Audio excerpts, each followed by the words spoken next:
Hi guys, it's me again, Bicolana Vlogger, your Abaka Girl. Huy! Hi guys, tara, samahan nyo naman akong gumawa ng Philippine vlog na gawa sa Abaka Scans. Dahil gusto ko nga gawin yung trending ngayon sa TikTok. At heto nga pala yung gusto ko sanang gawin. Diba guys, sobrang ganda dyan ni Ate Lenny. At isa rin siya sa mga ina-idolize ko. Pero bago nga natin yan magawa na trending ay kailangan muna natin gawin yung vlog. Kasi nga guys, yung ginawa ko last time na Philippine vlog ay nasira na. Kaya naman panibagong gawa naman tayo.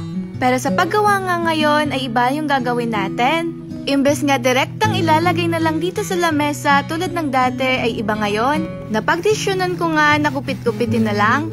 Para nga hindi maghalo yung mga kulay at magkaroon ng mancha. At para na din malinis tingnan. Kaya guys, ginawa ko muna yung mga gagamitin ko sa paggawa nito.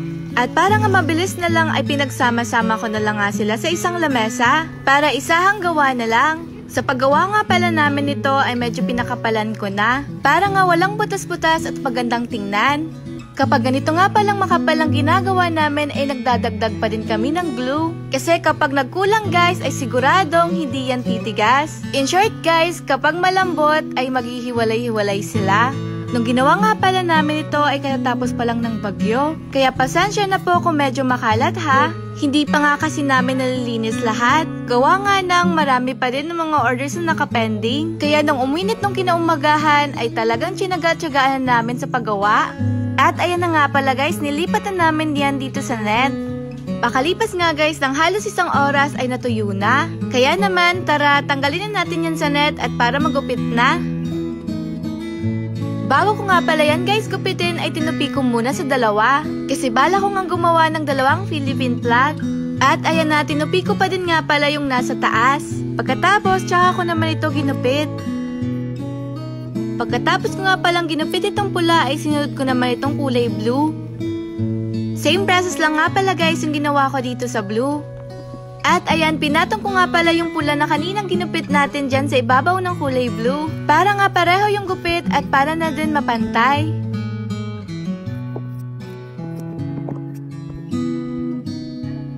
Pagkatapos nga ng pula at blue, sinunod ko naman itong kulay yellow. At dahil hindi nga tayo nabihiyaan ng pagka-artistic, ay pinagawa ko na lang ito sa kuya ko. Nahihirapan nga kasi akong gumawa ng star at araw dito sa Abaka Scans. Kaya naman yung kapatid ko na lang yung pinagawa ko. Kaso yung paggawa nga niya ng araw ay parang pa-star na din. Pero ayos na nga yan guys, kaysa nga sa wala.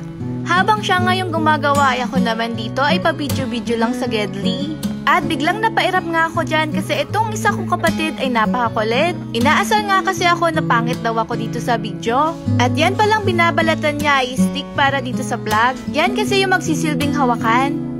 At habang busy nga kami dito sa gilid ay busy din si mama dun sa kabila.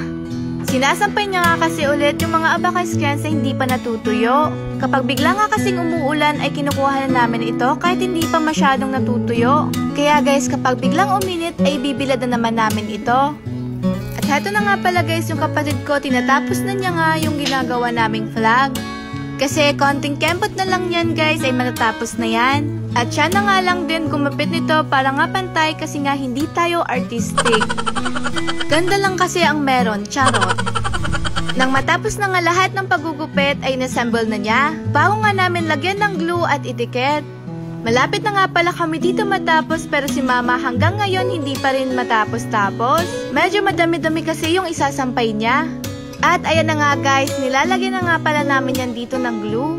Para nga magdikit-dikit na sila at para matapos na din tayo. Nang matapos na nga kami sa paglalagay ng glue ay ibinilad naman namin ito ulit. At hindi ko na nga pala na-videohan yung paglagay ng kapatid ko ng stick dito sa plug. At sa wakas nga guys, natuyo na ito at heto na nga pala yung finished product. At pwedeng nang gawin yung trending ngayon. Hintayin nyo na lang yun ha. So yun lang, bye!